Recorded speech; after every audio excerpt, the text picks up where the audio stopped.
L'avant-projet de la nouvelle constitution est disponible. La commission de rédaction l'a officiellement remis au président de la transition. C'est à l'issue de 3 mois de consultation et d'écoute de l'ensemble des forces vives de la nation. Le président de la commission nationale de rédaction de la constitution, professeur Fousseni Samake, est l'invité de ce 20h pour nous donner plus de précisions sur le processus en cours.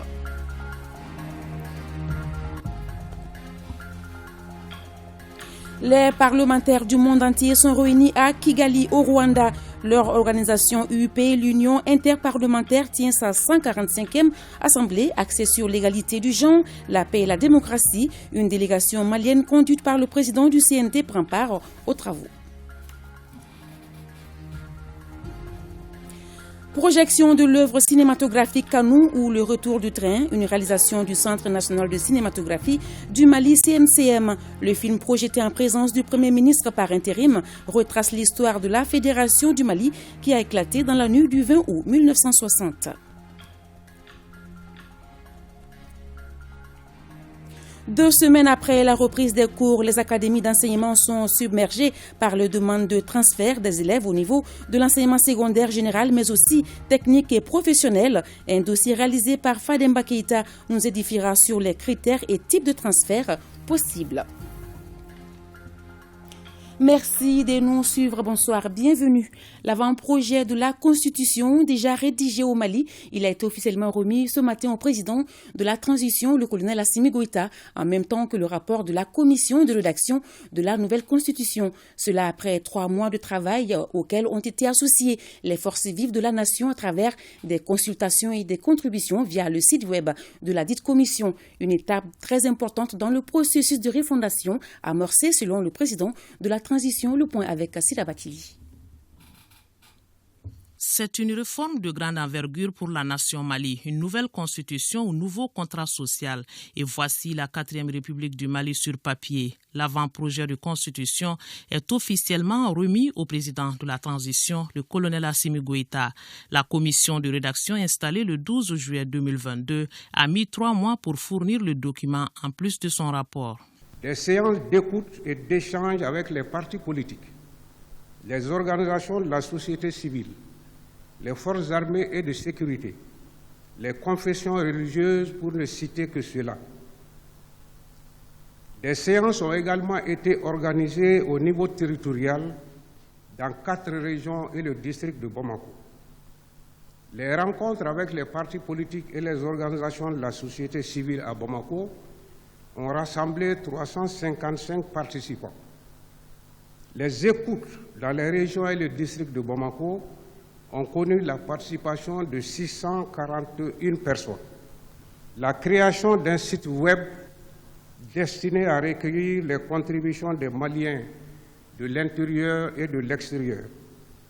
Le site a enregistré plus de 58 000 visiteurs et 1752 contributeurs en ligne.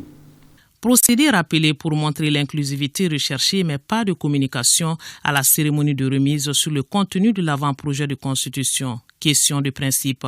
Le président de la commission précise par ailleurs qu'une constitution énonce les droits fondamentaux, mais ne répond pas à toutes les préoccupations. Elle trace tout de même la voie d'une bonne gouvernance telle souhaitée par le peuple. L'enjeu est important pour le Mali, selon le président de la transition, le colonel Assimi Goïta, qui rappelle la nécessité d'une nouvelle constitution pour le Mali. Conformément aux vœux exprimés par notre peuple au cours des assises nationales de la refondation, l'objectif du processus en cours est de doter notre pays d'une nouvelle constitution, en vue d'avoir des institutions fortes et stables, répondant à nos besoins de gouvernance de l'État.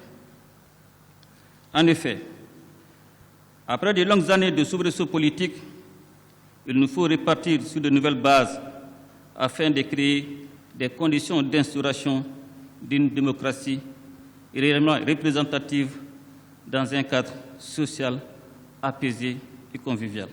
J'ai suivi avec beaucoup d'intérêt vos activités et particulièrement la méthode de travail que vous avez adoptée. Le Mali se refonde donc sur de nouvelles bases conformément aux valeurs sociétales pour que politiques et citoyens y trouvent leur compte dans le sens d'une démocratie rénovée. Comme vous pouvez légitimement imaginer, sur l'avant-projet de constitution que vous venez de me remettre à l'instant, repose notre espoir commun d'une démocratie rénovée, ainsi qu'un État mieux organisé et à la hauteur des défis nationaux et internationaux.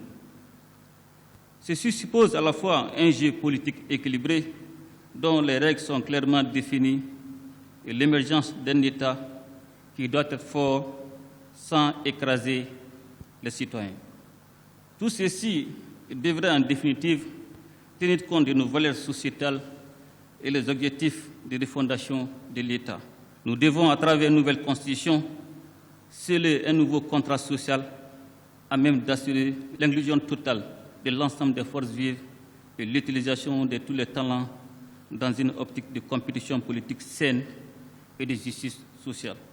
Le président de la transition a félicité les membres de la commission pour le travail accompli et en un temps record. À l'ensemble des Maliens, le colonel Assimi Goïta a adressé ses remerciements pour avoir compris les enjeux et participé massivement au processus avant de communiquer sur la suite. La remise de l'avant-projet de la nouvelle constitution ne constitue qu'une étape du processus, car prochainement, c'est le peuple souverain qui sera appelé en référendum pour se prononcer sur le document. En adoptant la nouvelle constitution, c'est l'acte juridique de fondation du Malikoura que le peuple aura souverainement pris. Ensemble, nous ferons le Malikoura, qu'Allah bénisse le Mali et protège les Maliens. Un Malikoura après 3 constitutions, la première république du 22 septembre 1960, caractérisée par le Parti uni des fêtes, la deuxième du 2 juin 1974 avec le Parti unique de droit et la troisième du 25 février 1992. Le peuple décidera d'ouvrir la page 4 de l'histoire du Mali démocratique par référendum. Je l'annonçais dans le sommaire, nous avons un invité ce soir. Il s'agit du professeur Foussé Nissamake. Il est président de la Commission nationale de rédaction de la nouvelle Constitution. Professeur, bonsoir. Bonsoir, madame. Merci de répondre à notre invitation. Alors, professeur, pouvez-vous rappeler les moments forts du processus de rédaction de cette nouvelle Constitution? Merci beaucoup, madame, pour me donner l'occasion de revenir un peu sur le processus qui a été adopté par notre commission. Je crois que ce matin, aussi bien dans mon intervention que dans le discours du président de la transition, les éléments ont été fournis et je n'insisterai plus sur ces aspects-là. C'est véritablement pour dire que la commission est particulièrement satisfaite du niveau de participation tel qu'on l'a souhaité. Et au nom de la commission, je voudrais remercier toutes les personnes, les partis, les organisations de la société civile qui ont bien voulu répondre à nos sollicitations en faisant des contributions souvent de très grande qualité. Alors, professeur, que peut-on retenir en termes de changement dans l'avant-projet que vous avez remis ce matin au président de la transition? Alors, madame, c'est en fait le plus important, le contenu de la Constitution, ou plutôt du projet ou de l'avant-projet de Constitution. Et sur ce point, les innovations, les changements qui ont été introduits sont extrêmement importants. Si nous prenons d'abord la forme, la Constitution ou l'avant-projet de Constitution comporte au total 195 articles. Par comparaison, la première Constitution, celle de 1960, comportait 52 articles. La Constitution de 1974, 81 articles. Et la Constitution de 1992, 122 articles.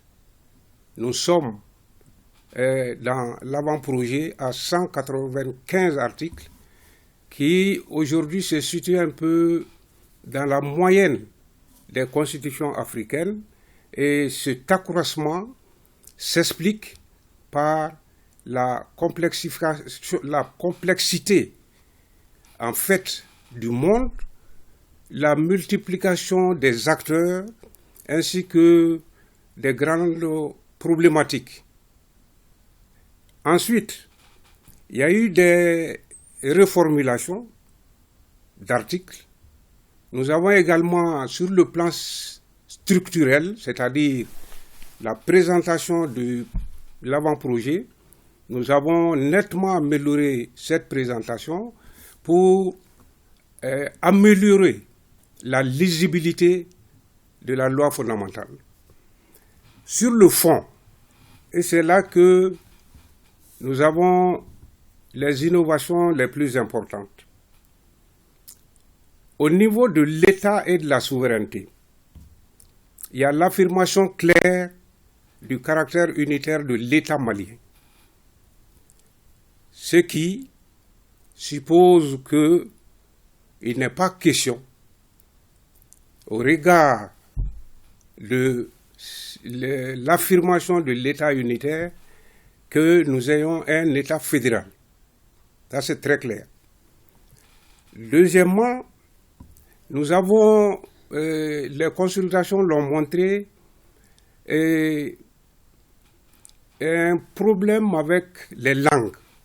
Langue nationale, langue officielle, et beaucoup d'intervenants ont abordé ces questions. Nous avons, en tout cas, dans la Constitution, procédé à adopter, disons, une formule un peu dynamique par rapport aux langues nationales et par rapport aux langues d'expression officielle. Ensuite, il y a un élément important qui est l'objet de controverses dans notre pays, c'est la question de la laïcité. Cela a été évoqué lors de nos rencontres, notamment avec les confessions religieuses, donc qui demandaient qu'on donne dans la Constitution un certain contenu à la laïcité.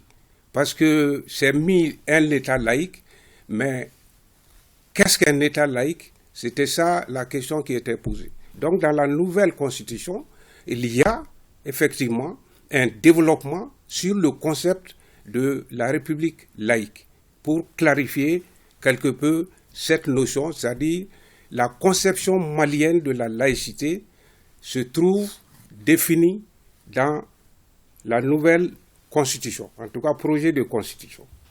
Au niveau des institutions, il y a beaucoup d'innovations.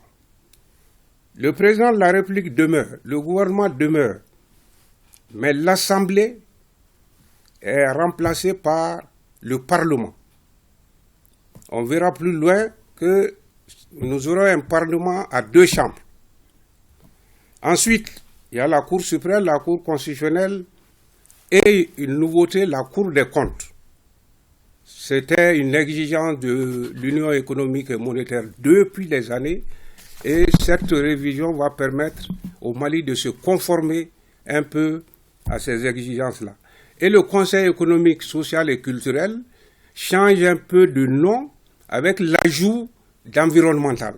Conseil économique, social, culturel et environnemental. Donc, disparaissent de la liste des institutions de la République la Haute Cour de justice et le Haut Conseil des collectivités. Disparaissent de la liste des institutions. En ce qui concerne le pouvoir exécutif, il y a des changements majeurs, notamment dans la distribution des pouvoirs entre le président de la République et le Premier ministre. Vous savez, dans la Constitution actuelle, on dit que c'est le gouvernement qui détermine la politique de la nation.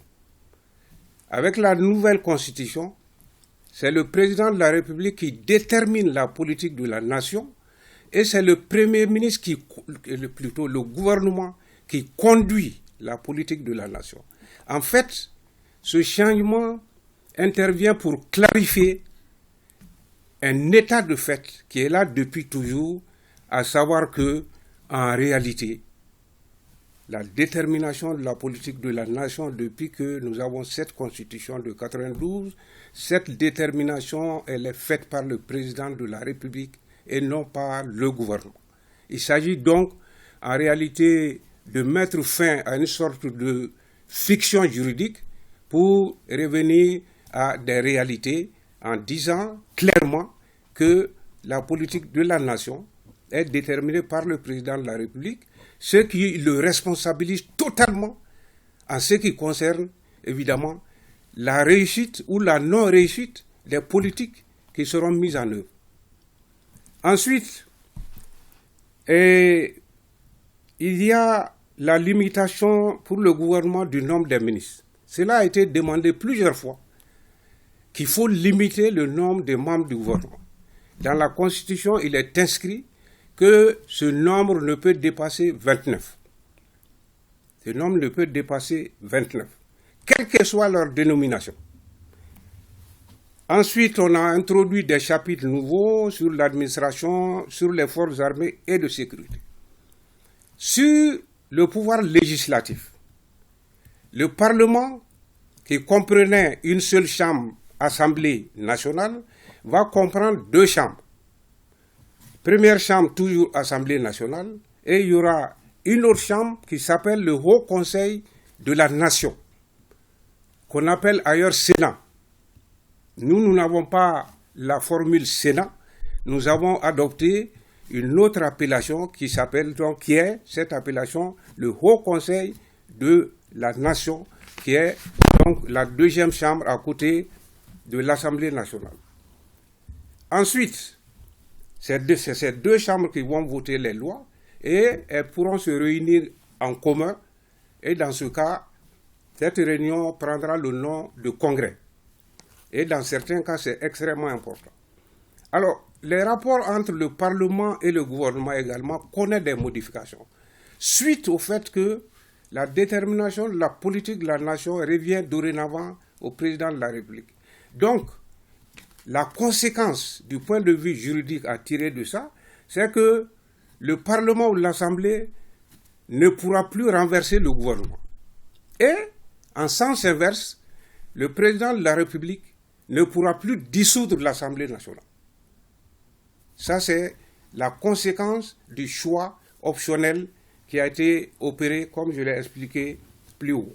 Sur le pouvoir judiciaire, il y a une ouverture consistant à dire que, dans notre Constitution, donc dans la Constitution, que les modes alternatifs et traditionnels de règlement des conflits sont autorisés.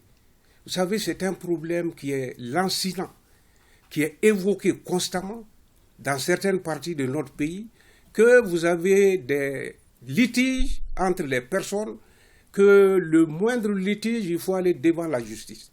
Et qu'on a des modes traditionnels de règlement des conflits qui ne nécessitent pas qu'on ait recours au juge. Donc on reconnaît ça et on dit une loi va déterminer les modalités d'application de cette justice alternative.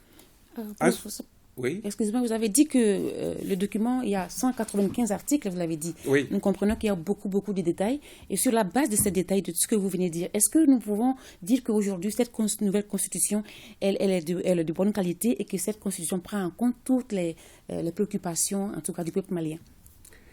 Avant de répondre à votre question, il y a d'autres innovations importantes que les gens aimeraient bien connaître. Parce que lors des concertations, les gens ont demandé un certain nombre de choses. Par exemple, le Conseil supérieur de la magistrature. La justice est un sujet qui est récurrent, donc la composition va changer. Également, il est prévu que les citoyens pourront saisir maintenant directement le Conseil supérieur de la magistrature. La Cour constitutionnelle aussi, qui a été l'objet de beaucoup de controverses, il y a également des améliorations, des modifications dans les différentes attributions et pouvoirs de la Cour constitutionnelle. Et il est important, pour continuer à ce niveau-là, de dire que on a institué des procédures de destitution de certaines hautes autorités dans le pays. On a institué une procédure de destitution du président de la République, c'est-à-dire une procédure qui permet de mettre fin aux fonctions du président de la République.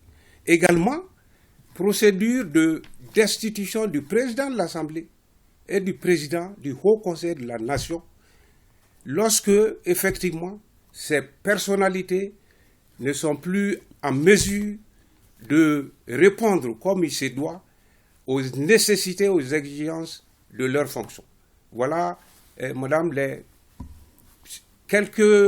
ça c'est vraiment les grandes lignes des innovations, oui. Mais sur 195 articles, vous comprendrez qu'elles sont beaucoup plus nombreuses. Et quand le document va être publié, chacun pourra se faire une opinion des changements qui ont été introduits par la Commission. Alors, cette nouvelle constitution, est-ce qu'elle est bonne comme constitution? Est-ce qu'elle prend en compte toutes les préoccupations du peuple malien? Une constitution, est-ce qu'elle est bonne? Est-ce qu'elle n'est pas bonne? Ça fait appel à la qualité de la à la valeur de la constitution. En réalité, un texte écrit n'est jamais parfait. Personne ne pourra vous dire qu'un texte écrit est parfait.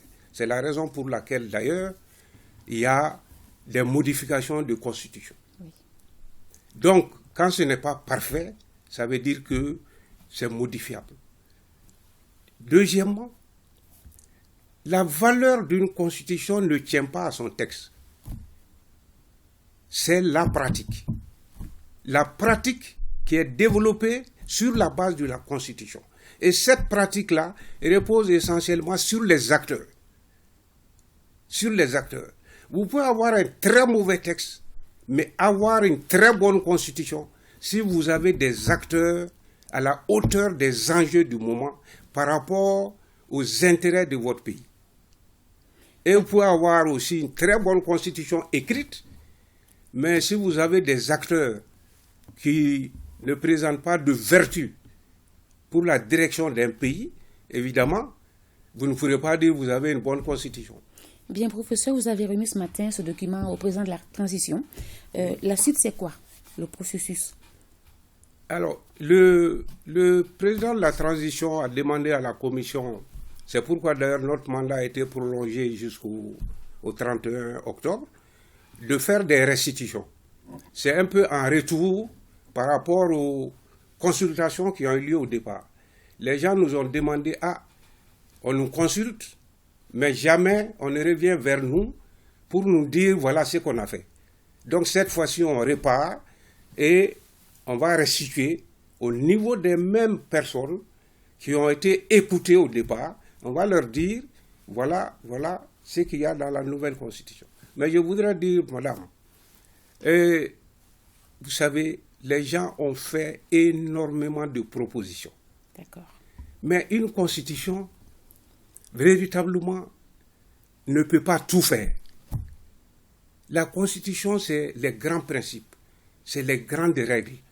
Et vous avez d'autres textes qui prennent le relais. Vous avez les lois organiques, lois ordinaires, vous avez les règlements, c'est-à-dire les décrets, les arrêtés et les décisions. Donc, toutes les demandes, toutes les attentes des citoyens ne pourront jamais se trouver dans une constitution. Sinon, vous allez avoir un volume de 2000 articles ou 3000 articles. Or, ce n'est pas fait pour ça. Donc, il y aura d'autres textes qui vont prendre le relais de la constitution pour effectivement satisfaire les doléances ou les attentes des citoyens.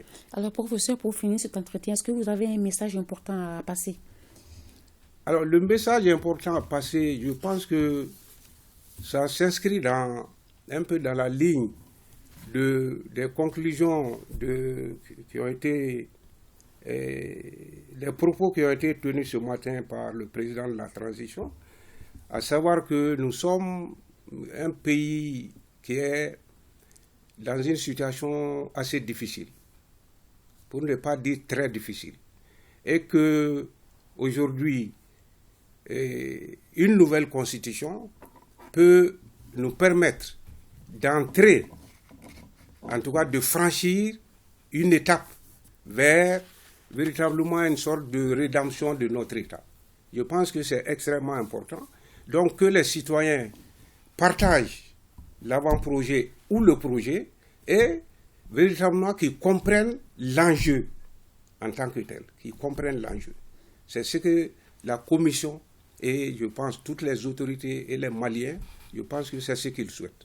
Merci, professeur. Merci beaucoup. Vous êtes le président de la Commission nationale de rédaction de la nouvelle Constitution du Mali. L'ORTM vous propose un magazine spécial sur ce processus d'élaboration de la nouvelle Constitution du Mali. Un magazine à suivre après la page météo avec Ibrahim Traoré. Suite de cette édition, Kanou ou le retour du train, c'est l'une des œuvres cinématographiques du Centre national de cinématographie du Mali dans le cadre des 62 ans de l'indépendance du Mali. Le film a été projeté cet après-midi devant le Premier ministre par intérim, le colonel Abdoulaye Maïga, et en présence des membres du gouvernement. Le retour du train, ce sont les soubresauts de l'histoire de la Fédération du Mali qui a éclaté dans la nuit du 20 août 1960. Souleymane Kenza Sidibé.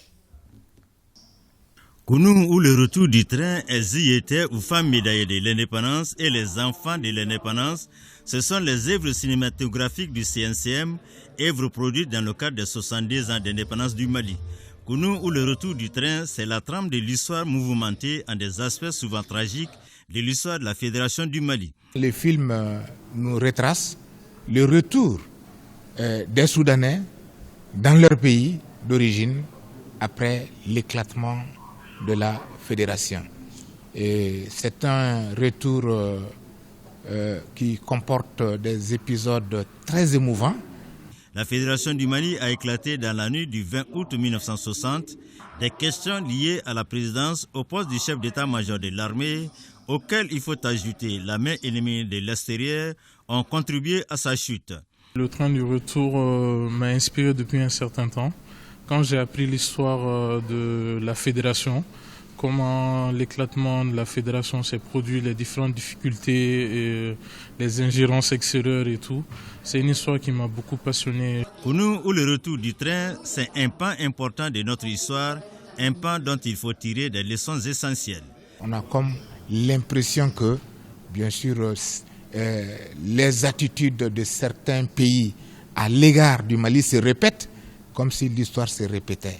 À l'entame de la projection, le ministre de la Culture a remis un coffret des dites œuvres au Premier ministre par intérim, le colonel Abdoulaye Maïga. C'est parti pour les travaux de la 145e assemblée de l'UIP, Union interparlementaire à Kigali au Rwanda.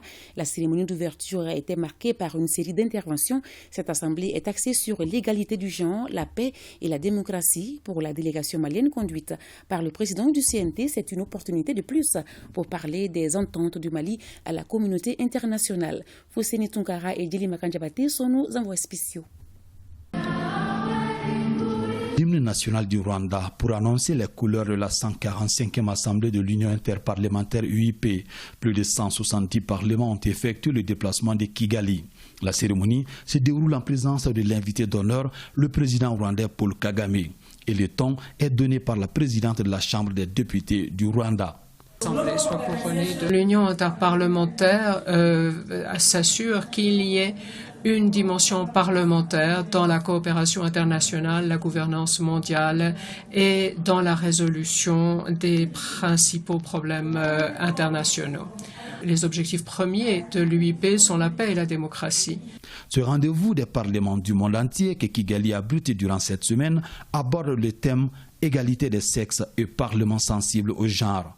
Dans son intervention, l'actuel secrétaire général de l'UIP est revenu sur les raisons qui justifient cette pensée à la gente féminine. À cette assemblée, nous nous demanderons comment nous pouvons accélérer les progrès pour faire en sorte que toutes les femmes et toutes les filles bénéficient de manière égale de leurs droits et de leurs libertés. L'attente des parlementaires au terme de cette rencontre de haut niveau et qui prône la démocratie parlementaire est grande. L'attente, c'est que cette assemblée soit réussie et que les débats soient fructueux. Ça permet de nous enrichir des connaissances des autres et également de véhiculer nos idées. Déjà, c'est des opportunités de rencontre. La preuve, j'ai rencontré le président de transition parlementaire du Mali, celui de la Guinée. Cette union interparlementaire est utile parce qu'elle doit pouvoir accompagner parfois l'exécutif. Parmi les pays participants à cette plus grande instance de rassemblement des parlementaires, le Mali et la Guinée sont dans une situation similaire. L'enjeu est de taille pour ces deux pays frères. Ces genres de rencontres sont des opportunités pour présenter par nous-mêmes ce que notre pays est et ce que nos pays sont en train de traverser en termes de réalisation, de défis, d'opportunités, de menaces et de risques. Pour moi, c'est fondamental. Au-delà de tous ces débats qui se dérouleront, nous aurons l'occasion et l'opportunité d'échanger entre nous, présidents des parlements. Vous savez bien que l'UIP regroupe presque tous les parlements du monde et l'occasion est bonne vraiment pour discuter d'un sujet mondial, mais aussi échanger autour de certains sujets d'actualité. Mieux, cette tribune est aussi une occasion pour la délégation malienne de communiquer largement sur la situation de notre pays.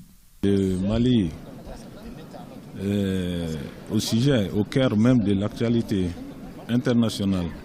Exactement comme vous l'avez constaté, il y a des sollicitations d'audience à tous les niveaux.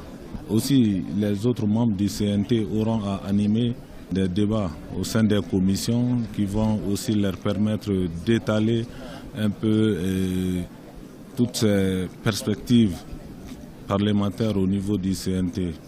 C'est ainsi parti pour 5 jours d'intenses travaux qui seront marqués par des réunions ouvertes et d'autres en huis clos. Le ministre de l'Économie et des Finances participe aux assemblées annuelles 2022 du FMI et de la Banque mondiale à Washington. Les débats portaient notamment sur les questions liées à la réduction de la pauvreté, au développement économique international et à la valorisation du capital humain. Suivant le commentaire du Alousseni Touré.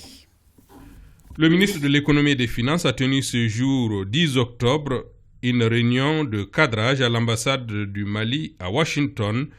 Il a eu une séance de travail avec l'administrateur représentant le Mali au conseil d'administration de la Banque mondiale et plusieurs autres personnalités de l'institution. Le respect de la souveraineté, le respect des choix stratégiques et la défense du respect des intérêts des populations maliennes ont été rappelés comme étant les principes qui dirigent la politique extérieure de notre État. Alfousseni Sanou a également rencontré le vice-président Afrique de l'Ouest et du Centre de la Banque mondiale. Avec ces différentes personnalités, les discussions ont porté sur la situation politique et économique réelle de notre pays, les défis à relever pour assurer aux populations l'accès aux services sociaux de base. Ces discussions ont été très appréciées par la partie malienne. Les membres de la Commission de la Défense nationale, de la sécurité et de la protection civile du CNT en visite à l'école de guerre du Mali. Ces derniers sont venus apprécier la qualité de l'enseignement qui fait la fierté du commandement militaire. Adama Djimde. L'école de guerre du Mali est le sommet de l'instruction, voire de la formation militaire de notre pays. 20 officiers supérieurs composés de colonels et de colonels-majors y prennent cours. Ils sont de différents corps, le génie militaire, la garde nationale, la gendarmerie, l'armée de l'air et l'armée de terre. Les membres de la commission chargés de la défense nationale du CNT, Conseil national de transition, ils sont venus apprécier la qualité de l'enseignement reçu et recueillir les préoccupations des animateurs d'une nouvelle structure qui fait aujourd'hui la fierté des Maliens. Les élèves que nous avons vus aujourd'hui, les sortants que nous avons vus aujourd'hui, sont bien imprégnés de leur rôle, du haut cadre de l'armée, pour défendre les intérêts supérieurs de ce pays. Alors, l'espace que nous avons vu sur place, dans lequel l'école se trouve, ça me semble un peu exigu. Ça ne donne pas tellement de visibilité à cette école. Il faudrait un espace suffisamment large. Le général Kané, en terrain connu, a partagé son expérience sur l'outil de défense nationale et sur les différentes crises cycliques que notre pays a connues depuis l'indépendance. L'ouverture de cette école est une volonté politique des autorités de la transition. L'école de guerre du Mali est créée par la forte volonté politique du président de la transition chef d'État, chef suprême des armées, est une institution militaire d'enseignement militaire supérieur de second degré, tout à la fois sur le plan militaire, mais également une institution militaire dont l'enseignement a un fort reflet universitaire également. Et pas que ça, il est prévu dans la loi de création de l'école de guerre qu'elle doit contribuer à l'approche globale de la résolution des crises au Mali. Et pour ce faire, l'école de guerre a un centre d'études, de recherche et de documentation qui doit conduire les études et les recherches sur les questions essentielles concernant la défense et la sécurité du Mali et de l'espace géographique auquel on appartient, le Sahel. Devant leur hiérarchie, les officiers stagiaires ont exprimé certains vœux liés à l'autonomie de gestion de l'état-major des armées et à l'amélioration du cadre d'apprentissage. Les membres du CNT ont mis à profit cette rencontre pour visiter les différents compartiments de l'école. Tenue ce matin de la 46e session ordinaire du comité de suivi de l'accord pour la paix issu du processus d'Alger, on prépare à cette rencontre aux côtés du président du CSA toutes les parties signataires de l'accord ainsi que le chef de la MINUSMA. L'ordre du jour portait entre autres sur le point des 16 projets de développement présentés à la 45e session. Compte rendu, Nianyalou Traoré. L'Algérie n'acceptera jamais un découpage territorial du Mali, une séparation entre le sud et le nord. Les accords d'Alger sont la seule solution pour rétablir le Mali et le placer sur la voie du développement. Fin de citation.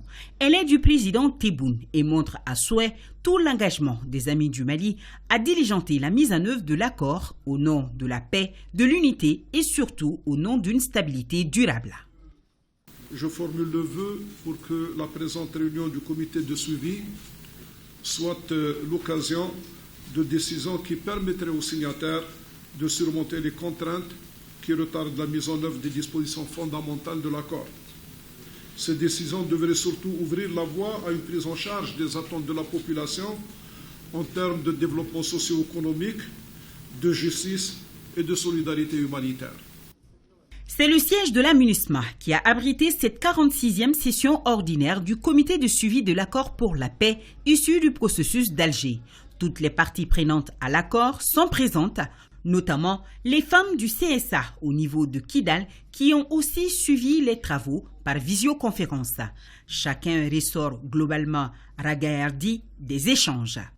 Ce CSA a été juste une occasion de booster, de demander à ce qu'il faut booster. Mais il y a des choses en discussion, en traitement, peut-être en signature, et nous espérons que cette semaine prochaine sera une semaine où de grandes décisions tomberont. Et nous avons un récit des assurances de part et d'autre. Ce sont aussi les points sur lesquels les parties se sont accordées, notamment rendre opérationnel assez rapidement, avant la prochaine session du CSA, la commission ad hoc qui avait été convenue lors de la réunion du niveau décisionnel pour traiter au cas par cas la situation des cadres au niveau des mouvements, le lien qu'il y a avec la chaîne de commandement. Il y a eu également un accord sur la redynamisation de toutes les structures chargées du suivi de la mise en œuvre de l'accord. Le CSA évidemment qui est déjà redynamisé, mais aussi les sous-comités. Il y a eu également un accord sur la nécessité de lancer très rapidement les 16 projets de développement qui avaient été convenus depuis quelque temps et pour lesquels des conventions de financement ont déjà été signées. La communication du gouvernement s'est faite autour des 4 volets de l'accord. Elle a surtout porté sur les acquis depuis la 45e session et la rencontre décisionnelle tenue il y a quelques semaines. Satisfait également de ce côté quant à l'issue des débats. Toutes les questions liées à la révision constitutionnelle, à la nouvelle constitution, concernant les volets politiques institutionnels, donc, sont en cours dans la rédaction de de l'avant-projet de constitution. Par rapport au volet défense et sécurité, depuis la tenue de la RND, réunion au niveau décisionnel, nous avons identifié en matière de DDR tous les sites qui doivent abriter le DDR. Du point de vue volet développement socio-économique, 16 projets avaient été déjà pris en compte pour le financement de 38 milliards et poussières. Et aujourd'hui, on est à la phase du lancement de ces projets. Les instructions ont été... Un peu en retard, non? Même s'il y a un retard, l'essentiel est que ces lancements vont se faire. C'est les techniciens qui doivent déterminer un peu le mode opératoire de lancement. L'ensemble de ces volets connaissent des avancées. De ce CSA, je sors avec un sentiment de satisfaction. Célébrée chaque année le 11 octobre, la Journée internationale de la fille a pour thème au Mali cette année participation des filles dans la promotion de leurs droits. Cette journée met l'accent sur la nécessité de relever les défis auxquels les filles sont confrontées. Reportage en Chata Koulibaly. La journée du 11 octobre a une résonance particulière pour la jeune fille, surtout celle africaine. La situation de cette couche au niveau national est loin d'être satisfaisante. Elle est victime d'inégalités. La célébration de cette journée permet de mettre en lumière les besoins réels des filles et de développer des réponses appropriées pour plus d'équité et d'égalité entre les filles et les garçons dans la jouissance de leurs droits.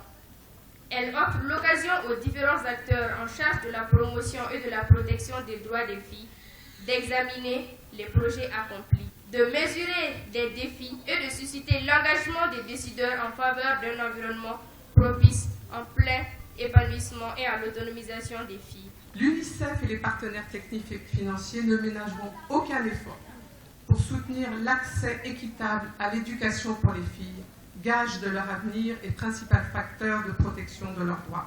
Elles sont aussi victimes des violences basées sur le genre. Face à cette situation, les autorités maliennes, avec l'accompagnement des partenaires techniques et financiers, œuvrent pour changer la donne. Promouvoir l'autonomisation des filles à travers leur participation accrue aux questions les concernant, en termes d'éducation, la santé reproductive, les maladies d'enfants, le travail des enfants, les mutilations génitales féminines, l'exploitation, l'égalité et l'équité du genre, la participation aux prises de décisions. Cette cérémonie a été mise à profit par l'INFPI pour remettre des kits d'hygiène menstruelle au ministère en charge de la promotion de la femme. L'assistance a été davantage édifiée à travers une représentation scénique et une conférence débat. Le secteur postal malien, défis et perspectives, c'est le thème d'une conférence débat organisée par la MRTP, Autorité malienne de régulation des télécommunications, des technologies de l'information, de la communication et des postes. La rencontre s'inscrit dans le cadre de la Journée mondiale de la poste, célébrée chaque 9 octobre. Les détails avec Nhom Sissoko. Célébré le 9 octobre de chaque année depuis 1969 pour marquer l'anniversaire de la fondation en 1874 de l'UPU, Union postale universelle, la Journée mondiale de la poste vise à sensibiliser les particuliers et les entreprises au rôle de la poste et à sa contribution dans le processus de développement. Et c'est autour du thème « Le secteur postal malien, défis et perspectives » que les acteurs et partenaires de la poste ont planché. Depuis quelques années, les postes sont entrés dans une nouvelle ère en raison à la fois des mutations profondes qu'elles ont subies et aussi et surtout de l'évolution extraordinaire de leur environnement impacté par la forte présence de l'outil digital. À ceci, nous pourrions ajouter des produits et des services parfois proposés par des acteurs divers. Le secteur postal est aujourd'hui confronté à un double choc.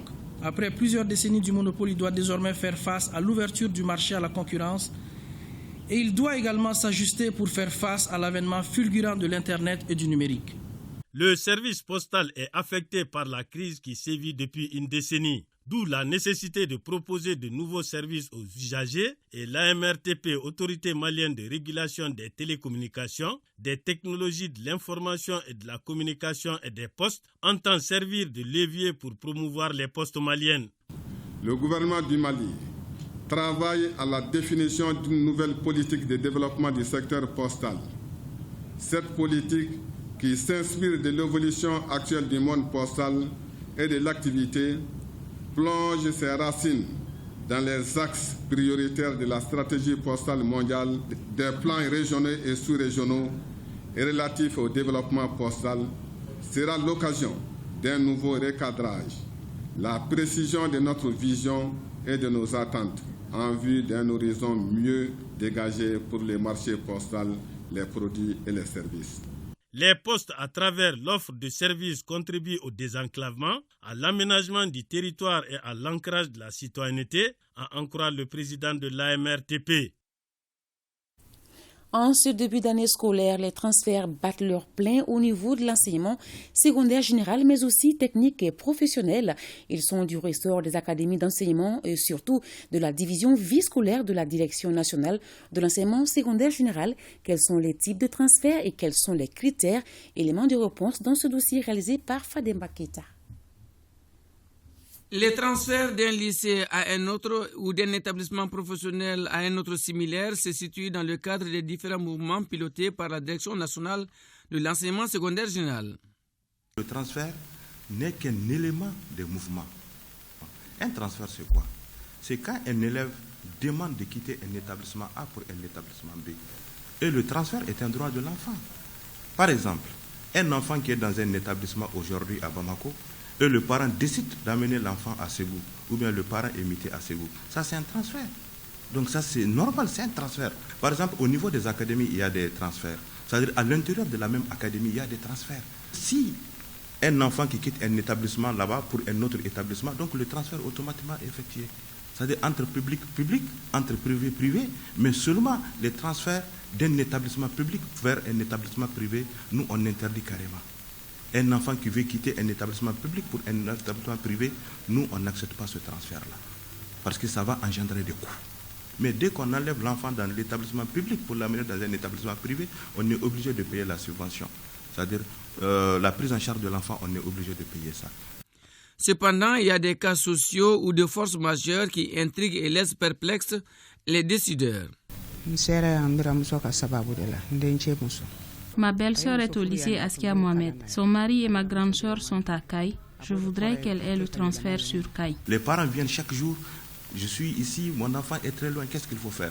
Et nous, on a des contraintes budgétaires, des enveloppes. On a des contraintes par rapport à ces cas de transfert. Donc, on est obligé de les moraliser, voir dans la mesure du possible ce qu'on peut faire. On est obligé quand même de voir comment est-ce qu'on peut recaser l'enfant dans un établissement privé là-bas. Or, nous-mêmes, on sait que c'est interdit. Le directeur national de l'enseignement secondaire général estime qu'il y a des transferts, notamment ceux liés aux humeurs des enfants, ne sont pas utiles.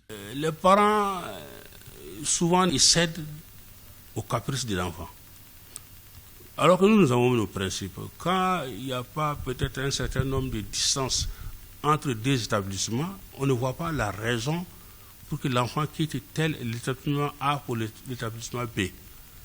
Bon, pour eux, l'enfant doit aller, mais quand tu fais une enquête, vous pouvez vous-même essayer, vous verrez que c'est une caprice parce que mon ami est là-bas. La porte d'entrée, c'est d'abord l'académie. C'est-à-dire c'est l'établissement de départ qui doit renseigner la fiche de transfert pour l'élève, ou bien qu'il met la fiche de transfert à la disposition de l'élève, que l'élève renseigne lui-même la demande de transfert. Rempli, l'établissement va mettre son cachet, avis favorable là-dessus. Après avoir vérifié toutes les informations sur la demande, il met avis favorable et soit l'élève lui-même en question ou bien l'établissement va déposer la demande à l'académie d'enseignement concernée. La réinscription après un lycée privé dur est permise. Celle des enfants dont les parents étaient établis à l'étranger l'est également. Un lycée privé dur, ça veut dire que c'est un lycée qui ne reçoit pas les élèves orientés. L'État n'oriente pas. L'État n'oriente pas ici. Les élèves que nous avons, du jardin à la terminale, tous, c'est les parents qui payent. Un parent qui part inscrire son enfant dans cet établissement qui est privé dur, l'enfant fait 1 année, 2 ans. Le parent ne peut plus payer encore les frais d'études de l'enfant dans cet établissement dur, dans ce privé dur. S'il veut faire revenir l'enfant dans notre système, il va venir, on fait ce qu'on appelle une réinscription. On reprend l'enfant et on met l'enfant dans un établissement privé ou bien un établissement public. C'est ça que nous, on appelle une réinscription. Les cas d'ajournement sont aussi traités par la division vie scolaire. Un ajournement, c'est quoi? C'est-à-dire, durant l'année scolaire, un élève peut faire un accident. Il y a des facteurs qui peuvent amener l'enfant de ne pas pouvoir suivre l'année correctement. En ce temps, si l'élève a les preuves, c'est-à-dire avec les trucs des médecins, les certificats, etc., tout, qui nous prouvent réellement que l'enfant était dans l'incapacité de suivre les cours durant l'année scolaire, Donc en ce temps, on va ajourner l'enfant. Ça veut dire que l'année, on ne va pas prendre en compte l'année pour l'enfant. C'est ça qu'on appelle un ajournement. Si pour certains, transférer son enfant d'un lycée public au lycée privé est une conviction personnelle, pour d'autres, c'est le manque de lycées publics aux alentours. Un appel alors à l'État et à ses partenaires à construire assez de lycées publics pour pallier l'épineuse question de distanciation auxquelles sont confrontés beaucoup de nos élèves et étudiants. Atelier d'échange sur les difficultés de mobilisation des ressources du Fonds national d'appui aux collectivités territoriales. Les acteurs au développement des collectivités d'Ansongo, Al-Moustrat, Bourem et Gao étaient présents au RTM Gao, Agali Agissa, Alassane Ahmadou. L'Agence nationale d'investissement des collectivités territoriales, ANCT, est créée pour promouvoir la politique de décentralisation au Mali. C'est dans ce cadre que la Direction régionale d'investissement des collectivités a initié cet atelier à l'intention des acteurs de la région de Gao. Il s'agit d'échanger sur les difficultés qui minent la mobilisation des ressources allouées au Fonds national d'appui aux collectivités territoriales. Parmi ces difficultés, on peut citer la faiblesse de la maîtrise d'ouvrage des collectivités territoriales qui provoque le plus souvent des retards dans la mobilisation des ressources. Les ressources effectives transférées par l'ANICT au niveau des trésoreries et perceptions ne sont toujours pas payées dans des délais convenables. La non-transmission des pièces justificatives des dépenses, tranches payées par la clôture des conventions de financement et des protocoles de suivi dans les procédures. Les retards dans la livraison des projets. Quant au directeur du cabinet du gouverneur de Gao, il a invité les participants à plus d'assiduité afin de recenser les difficultés du moment. Je demande et surtout aux maires et aux présidents des conseils intérimaires et collèges transitoires des cercles d'être très attentifs lors des différentes présentations afin de bien maîtriser vraiment les processus de mobilisation des droits de tirage au point de vue de vos populations respectives. Mise en place par le gouvernement du Mali il y a plus de 20 ans, l'ANICT reçoit et alloue aux collectivités des subventions pour leur développement. L'atelier d'un jour a regroupé les acteurs au développement des collectivités des cercles d'Ansongo, Al-Moustrat, Bourem et Gao. Le président de la transition, le colonel Assimi Goïta, a offert des ambulances médicalisées au district sanitaire de la région de Kita. Ce don s'inscrit dans le cadre des œuvres sociales initiées par le chef de l'État. La remise des clés aux bénéficiaires par le gouverneur a eu lieu ce mardi. Point avec Mahmadiou Alioubari. En ce mois de la solidarité et de la lutte contre l'exclusion, les 3 ambulances médicalisées sont venues à point nommé, estiment les responsables des districts sanitaires de la région de Kita. L'œuvre est du président de la transition qui vient ainsi soulager les populations et les acteurs de la santé désormais dans l'évacuation afin de réduire le taux élevé de mortalité maternelle et néonatale dans la région. Cet acte de haute portée, en plus de contribuer à l'amélioration de la qualité des services, notamment à travers une prise en charge efficace des patients dans un système de référence évacuation permanent, s'inscrit dans la pérennisation de vos multiples interventions. Avec ces renforcements opérationnels des systèmes d'évacuation rapide, le médecin-chef du centre de santé de référence de Sefeto a, au nom de l'équipe médicale, salué les gestes humanitaires du chef de l'État et de son gouvernement. La réduction des décès maternels, périnatals et néonatals est une priorité pour les autorités socio-sanitaires du pays en général et les plus hautes autorités de la transition de façon particulière. Les districts sanitaires du Kita, de Sefeto et de Sakabari viennent d'acquérir du matériel roulant neuf et totalement équipé. En 12 mois, nous avons bénéficié d'investissements dans la région où l'ancien cercle de Kita n'a pas fait l'objet pendant plus d'une décennie. Et tout cela grâce aux œuvres sociales du président de la transition, auxquelles toutes les demandes que nous avons adressées ont été répondues. Au cours de la cérémonie, l'équipe médicale a rassuré le gouverneur de la bonne utilisation des ambulances médicalisées, tout en remerciant la direction régionale de la protection civile de Kita qui assurait l'évacuation sanitaire des malades et des femmes enceintes. La remise des clés aux districts bénéficiaires Kita, Sakabari et Sefeto par le gouverneur a mis fin à la cérémonie. Point Covid. Ce 11 octobre 2022, les services de santé ont enregistré 0 cas positifs sur 352 tests réalisés, 10 patients guéris, 0 décès. Actuellement, 58 personnes sont sous traitement. Pour vous protéger et protéger les autres, suivez les mesures de prévention et faites-vous vacciner. Ainsi prend fin cette édition. Merci de l'avoir suivi. Bonsoir.